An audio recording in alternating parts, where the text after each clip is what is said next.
Family card শুমারি ২০২৬ নতুন update এসেছে।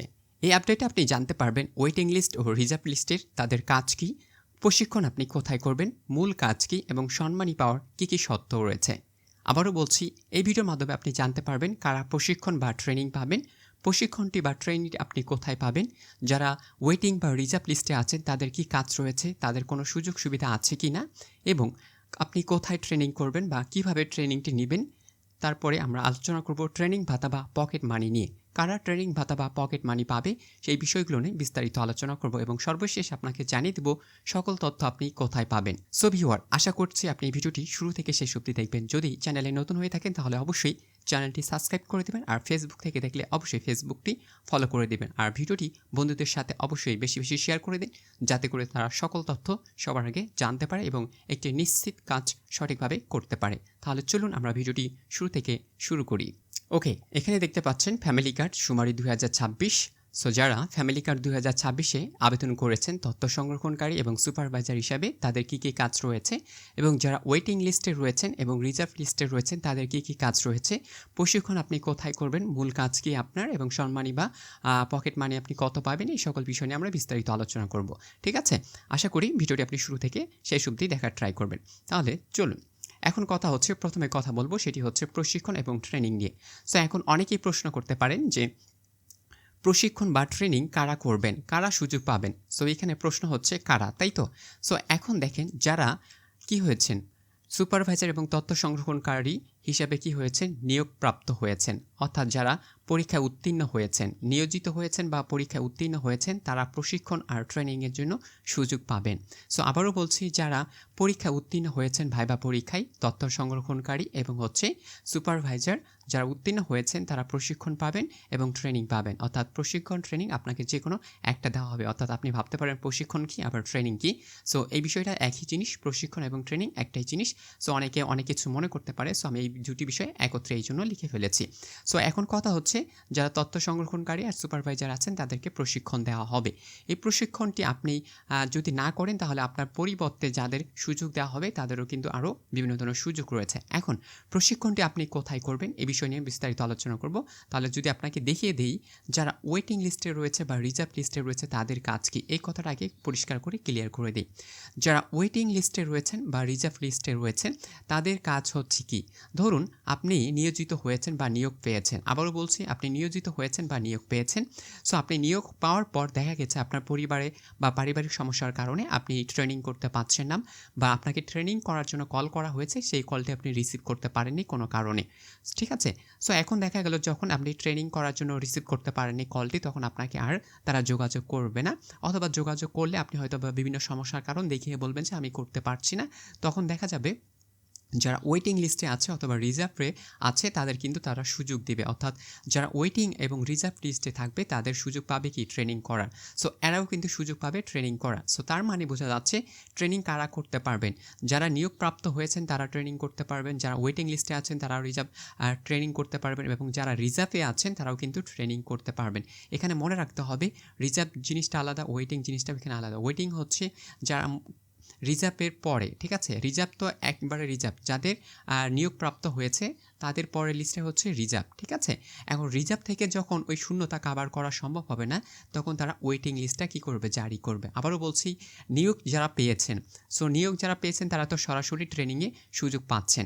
এখন এখানকার ভিতরে যদি কেউ সুযোগ না পায় বা কোনো কারণে যদি সেই জায়গায় ট্রেনিং করতে সে ব্যর্থ হয়, তখন যারা রিজার্ভ রয়েছেন, রিজার্ভ বলতে ধরেন যে 2-1 রিজার্ভ কিন্তু রেখে দিয়েছে তারা, সো এই রিজার্ভ থেকে তারা কী করবে, শূন্যতা পূরণ করার চেষ্টা করবে। কিন্তু রিজার্ভে থেকে যদি শূন্যতা পূরণ করা সম্ভব না হয় তখন তারা ওয়েটিং লিস্টে, মেরিট যেটা লিস্ট রয়েছে তাদের থেকে কিন্তু শূন্যতা পূরণ করার চেষ্টা করবে।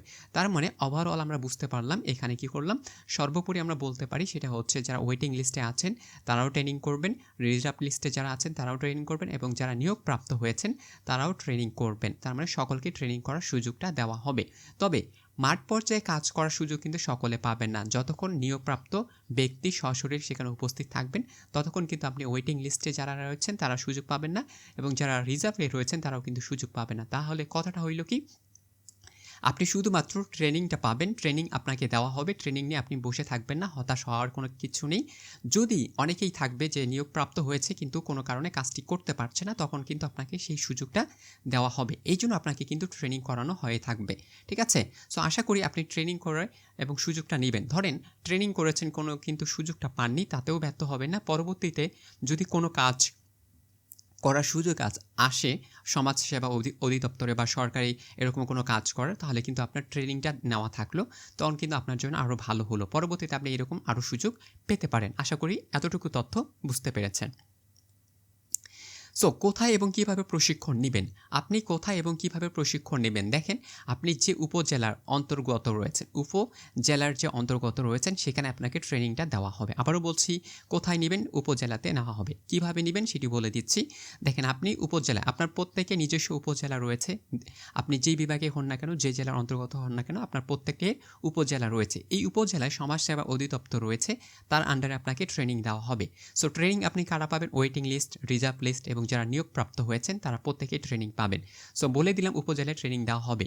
এখানেই আপনি সকল তথ্য কিন্তু পেয়ে যাবেন। সো কীভাবে প্রশিক্ষণ দেওয়া হবে এটা কিন্তু আমরা আগেই বলে দিয়েছি যে কীভাবে প্রশিক্ষণ দেওয়া হবে, অর্থাৎ আপনাকে প্রশিক্ষণ দেওয়া হবে যে মাঠ পর্যায়ে আপনি কীভাবে কাজ করবেন। তারপরে মাঠ পর্যায়ে কাজ করার পর আপনার হচ্ছে হাতে যে ট্যাবটা থাকবে, আপনি সেখানে কীভাবে তথ্য ইনপুট করবেন, এই ধরনের প্রশিক্ষণ কিন্তু তারা আপনাকে দেবে। তার আগেও কিন্তু আপনাকে ভাইবা পরীক্ষা নেওয়া হয়েছিল। আবারও বলছি, ভাইবা পরীক্ষা কিন্তু নেওয়া হয়েছে। সেখানে আপনি শুধুমাত্র মৌখিক কিছু তথ্য দিয়েছেন এবং হাতে কলমে কিছু হয়তো কাজ করে দেখিয়েছেন, যেগুলো সব জায়গায় করানো হয়নি, বাট অনেকে করেছেন। এমন তথ্য কিন্তু আপনারা পেয়েছেন। সো এখন কথা হচ্ছে, আপনাকে ওই ট্রেনিংগুলোই দেওয়া হবে, কীভাবে ল্যাপটপ চার্জ করবেন, ট্যাব চার্জ করবেন, তারপরে তথ্যগুলো ইনপুট করবেন, মাঠ পর্যায়ে কী কী তথ্য নেবেন, ভুল হলে আপনি কী করবেন, তাৎক্ষণিক প্রক্রিয়া আপনি কীভাবে কাজ করবেন, এই সকল তথ্য আপনাকে ট্রেনিং করে দেওয়া হবে 1 মাসের ভিতর, ঠিক আছে? এই সকল তথ্য আপনাকে সুন্দর করে প্রশিক্ষণ দিয়েই আপনাকে পাঠিয়ে দিবে মাঠ পর্যায়ে কাজ করার জন্য। তো আশা করি, সো এখানে আশা করছি আপনি বুঝতে পারছেন যে আপনাকে কোথায় ট্রেনিং দেওয়া হবে এবং আপনি কীভাবে ট্রেনিং প্রাপ্ত হবেন, ঠিক আছে? ওকে, এরপর আমরা যে বিষয়টি দেখব সেটি হচ্ছে ট্রেনিং ভাতা বা পকেট মানি। সো ট্রেনিং ভাতা বা পকেট মানি জিনিসটা কি? ধরেন আপনি কোনো কাজ করতে গেছেন, তার বিনিময়ে আপনাকে কিছু টাকা দেওয়া হয়েছে, যেটা সম্মানার্থে আর কি আপনাকে দেওয়া হবে, ঠিক আছে? এটা শুধুমাত্র ওই দিনের টাকা। এটা বলছি না যে আপনি কাজ করলেন 1 মাস তার পকেট টাকা দেওয়া হলো, এইটা না।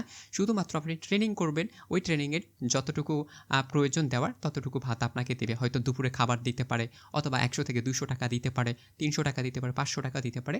সো এটা উপজেলা যিনি কর্মকর্তা রয়েছেন দায়িত্বপ্রাপ্ত, তার উপর নির্ভর করছে আসলে প্রত্যেক উপজেলায় কত করে টাকা দিবে এইটা।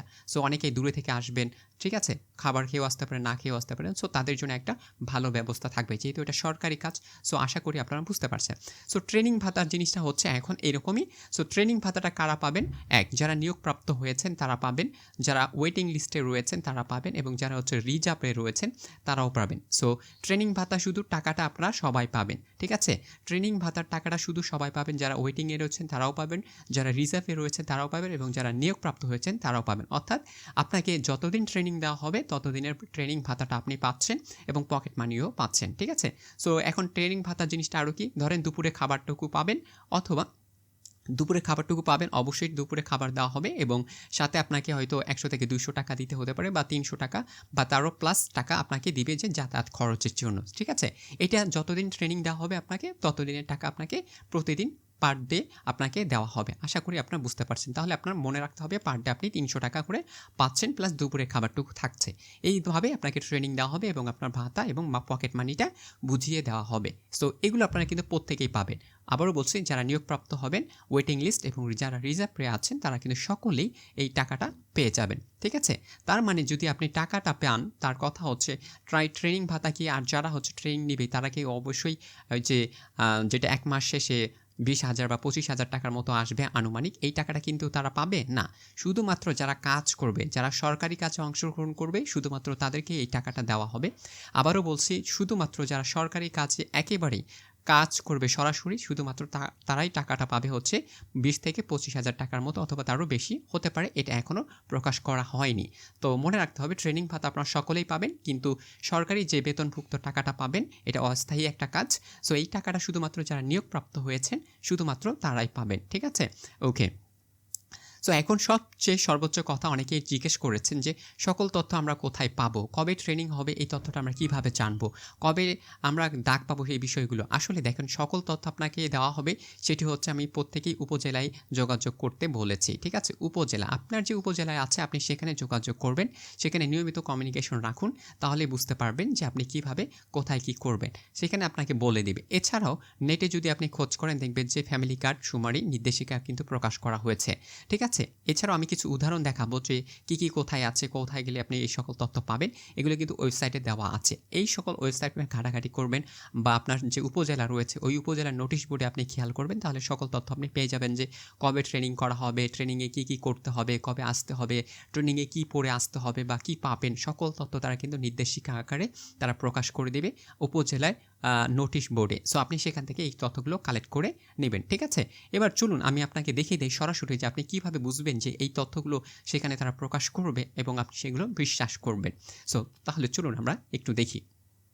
ওকে, এখন আপনারা দেখতে পাচ্ছেন দিনাজপুর সদরের একটা নোটিশ বোর্ড, অর্থাৎ সদর উপজেলার একটা নোটিশ বোর্ডে আমি আছি।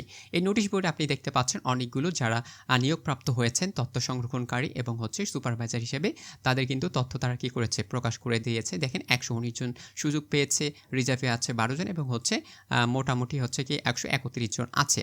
সো এখন সুপারভাইজারের রয়েছে একজন মাত্র রিজার্ভ করে রাখছে, তার মানে কি এখান থেকে যদি একজন মিসিং হয় তাহলে তারা একজন দিয়ে তারা এখানে কী করবে ফিল আপ করে নেবে, ঠিক আছে? তারপরেও যদি মনে হয় কোনো কারণে তারা সুযোগ পায়নি তাহলে তারা ওয়েটিং লিস্ট থেকে সুযোগ করবে। সো এই যে এখানে আপনি দেখতে পাচ্ছেন কী শর্তাবলী রয়েছে, এই শর্তাবলীগুলোই আপনার প্রত্যেকটা উপজেলায় নোটিশ বোর্ডে কিন্তু সুন্দর করে দেওয়া থাকবে।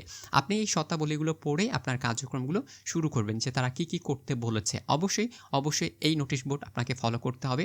যে কোনো উপজেলায় যে কোনো জেলায় থাকতে পারুক না কেন, যেখানেই থাকুন না কেন আপনাকে অবশ্যই নোটিশ বোর্ড ফলো করতে হবে যদি আপনি সুপারভাইজার এবং তথ্য সংরক্ষণকারী হিসেবে একজন আবেদন করে থাকেন। সো দেখেন এখানে অনেকগুলো বলা হয়েছে যে অপেক্ষাকৃত মান বা প্রাথমিকভাবে নির্বাচন, ঠিক আছে? আরও বলছে কারা কারা পাবেন কি পাবেন না, ঠিক আছে? অনেক তথ্য দেওয়া রয়েছে। সো এই সকল তথ্য পড়ার মতো আমার সুযোগ নেই, আপনারা পারলে পড়ে নেবেন। আমি একবার পড়েছি, এই জন্য আপনাকে শর্টকাটে বুঝিয়ে দেওয়ার চেষ্টা করছি। আমি যদি আরও একটি উদাহরণ আপনাকে দেখাই, সেটি হচ্ছে দেখতে পাচ্ছেন এটি হচ্ছে মনে হয় পাবনাতে রয়েছে। সো এইটার তথ্যগুলো দেখুন, শর্তাবলীগুলো রয়েছে এখানে, শর্তাবলীগুলো কতগুলো রয়েছে, কি করা যাবে, কি করতে পারবেন, কি করা যাবে না, কারা ট্রেনিং পাবেন কারা ট্রেনিং পাবে না, এবং আপনি ট্রেনিং পাওয়ার জন্য কী ভাতা পাবেন কি পাবেন না, সকল তথ্য তারা এখানে সুন্দর করে ডাটাবেস আকারে এখানে লিখে দিয়েছে। সো আপনাকে অবশ্যই এই তথ্যগুলো পড়ে সুন্দর করে আপনার কার্যক্রমগুলো করতে হবে। সো আশা করি আপনি বুঝতে পারছেন। তারপরে যদি কোনো ধরনের সমস্যা হয়ে থাকে অবশ্যই কমেন্টে জানিয়ে দেবেন, আর যদি পারেন অবশ্যই ভিডিওটি শেয়ার করে দিন বন্ধুদের সাথে, তারাও যেন উপকৃত হতে পারে। সো ততদিন ভালো থাকুন, সুস্থ থাকুন, পরবর্তী আপডেটের জন্য অপেক্ষা করুন। Thank you very much.